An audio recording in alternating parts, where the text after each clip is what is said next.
This movie feels very operatic in some way, although it's filmic. That I think is absolutely accurate, and of course we do know that Visconti was by this time uh, operating as much in the opera house as he was in the film studio, and he'd already had the enormous success with his production of Don Carlos at Covent Garden, which remained in the repertoire for many, many years and revived a great deal. It was originally mounted for some anniversary in I think about 1956, so that's quite well before the film was made. And that was his style of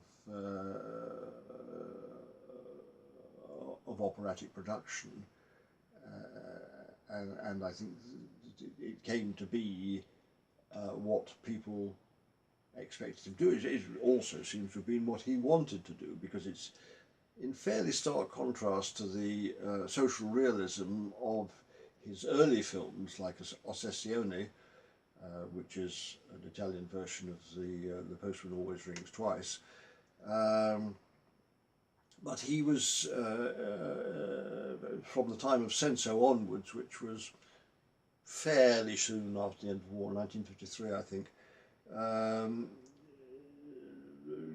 going for this style where period costumes were used. I mean, Senso is set at the time of the Italian Risorgimento, and the same applies to Il Gattopardo, the leopard, uh, which he made. I mean, the other thing which he was doing was bringing in non-Italian actors, such as Burt Lancaster in Gattopardo, and Dirk Bogarde here in The Dam, which was their previous collaboration, and now in Death in Venice.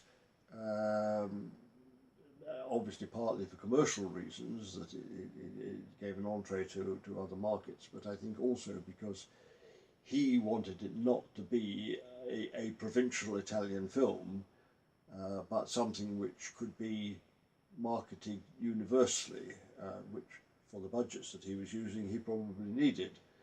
Uh, and indeed, by this time, presumably, it had been successful. I mean, he'd worked with Farley Granger, he'd worked with Burt Lancaster, as well as Dirk Bogarde, and